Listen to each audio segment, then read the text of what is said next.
ECG क्यों नहीं है sir? Thank you coming to my office. So I welcome you. मैं फर्स्ट ऑफ ऑल यहाँ DMO ज्वाइन किया मेरा अभी 1 महीने हुआ है। तो ईसीजी का बारे में ये है कि मेरे पास में मशीन है, टेक्नीशियन नहीं है, लेकिन इसके लिए भी हम लोग ट्रेनिंग कराएंगे। और ईसीजी आप ये इसको हम अभी आज आप आया है, ईसीजी होगा। अभी मेरा कमिटमेंट ये है कि कल से ईसीजी का एक्टिविटीज़ हम शुरू कर देगा। और एक्सरे भी अभी मशीन जो हम लोग नया बिल्डिंग में शिफ्ट किया था, ओल्ड बिल्डिंग से मशीन भी अभी ख़राब होकर बैठा हुआ है। उसके लिए भी हम लोग वहाँ में टेक्नीशियन को, एक्सपर्ट को बुलाए, वो भी within a week solve हो जाएगा। तो सर यहाँ पे अभी किस किस चीज़ का लैब में जो इक्विपमेंट जो मौजूद है, क्योंकि इतना बड़ा डिस्ट्रिक्ट हॉस्पिटल बन गया, काफ़ी सुंदर हॉस्पिटल भी बना है, लोग भी काफ़ी तारीफ किया, लेकिन हॉस्पिटल बनने के बाद भी सर इक्विपमेंट ना हो तो हॉस्पिटल बेकार हो जाते। तो इस पे क्या क्या इक्विपमेंट है सर? इक्विपमेंट अगर बोले तो एक्सरे है, ईसीजी मशीन भी है, आपका लैब का फैसिलिटी, लैब का हम लोग का एक्चुअली एनएचएम से भी है, अपना यहाँ का हेल्थ से भी लैब है। और हमारे यहाँ में अभी ओटी का भी फैसिलिटी शुरू हो जाएगा। यहाँ पे अभी आने वाला अगस्त में हम लोग का ऑपरेशन भी होगा, आई ऑपरेशन भी होगा, ट्यूबेक्टोमी कैम्प भी होगा। और कोई ऐसा केसेस है कि हम लोग आइडेंटिफाई करके अभी रखा है तो वो मेजर सर्जरी भी होगा। एनेस्थेटिस्ट आएंगे ईटानगर से, और मैं खुद भी एनेस्थेटिस्ट हूँ। हम लोग अभी ये सोचता है कि यहाँ अभी ओटी भी शुरू करेगा।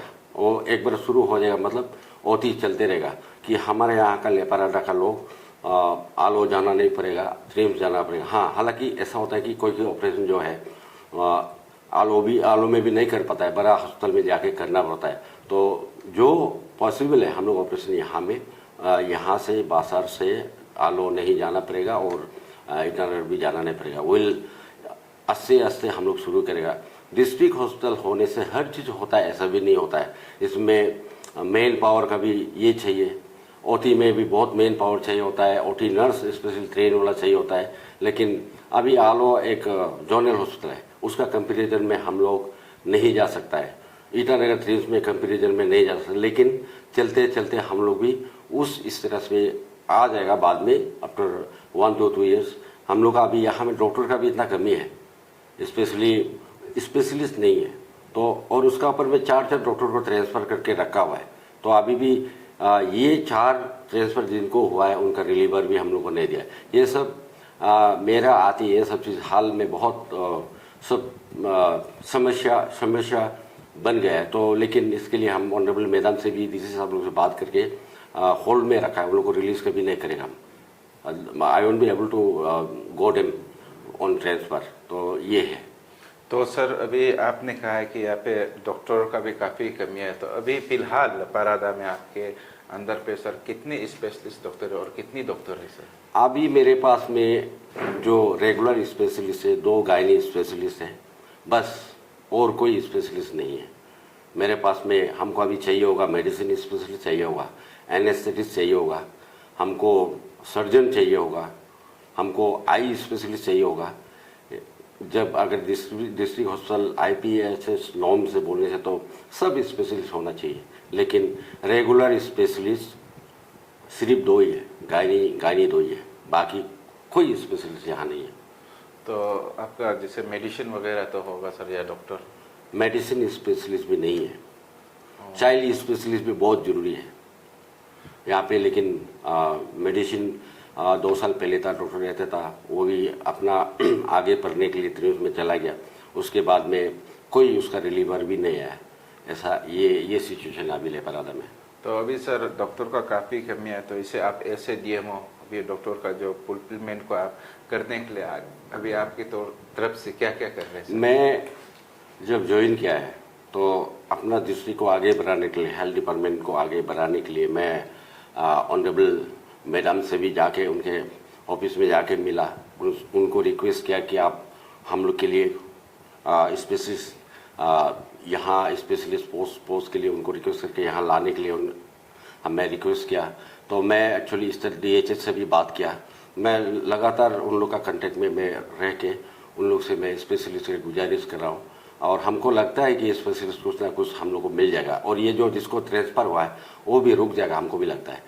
हम जब लोगों का ये लोगों का कहना है कि यहाँ पे हॉस्पिटल तो है लेकिन दवाइयाँ पूरा बाहर से लेना पड़ता है, हॉस्पिटल में सिर्फ आपका बुखार और पेट दर्द का सिर्फ दवा मिलता है, तो इस पे आपका क्या कहना है सर? अभी एक्चुअली हम DRG होता, अभी हम DMO आया है, अभी फंड सिस्टम को तो अभी हम ये नहीं किया, लेकिन जैसे अभी 1 महीना में जैसे हमको पता चल रहा है, मेडिसिन जो है स्टेट से आता है, it is a matter of state subject.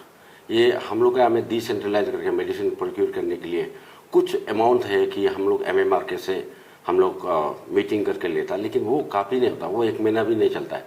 लेकिन जो मेडिसिन जो मैटर है वो स्टेट से मेडिसिन हम लोग को भेजता है, इसलिए कोई ऐसा चीज़ है कि पेशेंट तक नहीं पहुंच पाता है, और पॉपुलेशन के ऊपर भी उन लोग जो मेडिसिन जो देता है, जहाँ में बहुत बड़ा पॉपुलेशन है वहाँ उन लोग ज़्यादा देता है, हम लोग नेपाल का पॉपुलेशन कम देता है और पहुँचता भी नहीं है, तो वो है तो स्टेट मैटर है, तो उसको हम लोग लिखता है, यहाँ से लिख के बोलता है कि हम लोग को ये चाहिए कि आजकल ऑनलाइन जो है, ऑनलाइन में हम लोग का मेडिसिन में इंडेंट होता है, और ऑनलाइन में हम लोग को हमको तिरबिन को भी देना पड़ता है, हमको हर दारी को भी देना पड़ेगा, हर सब सेंटर में हमको देना पड़ता है, तो मेडिसिन का कमियाँ तो है।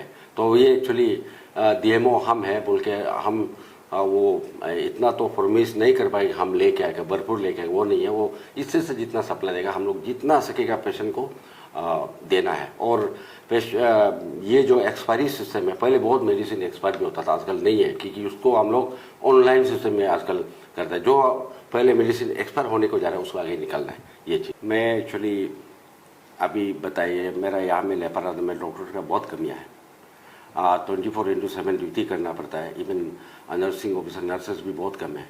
तो पब्लिक को ये है कि ये बोलता है कि अभी गवर्नमेंट का न्यू ऑर्डर ये आया कि सुबह 8:30 to 1:30 तक OPD चलाने के लिए, तो ऑफकोर्स अगर 8:30 तक भी पॉसिबल नहीं होते, 9 बजे तो आ ही जाता है डॉक्टर लोग, पहले जैसा नहीं, अभी उन लोग they are regularly coming at 9 AM।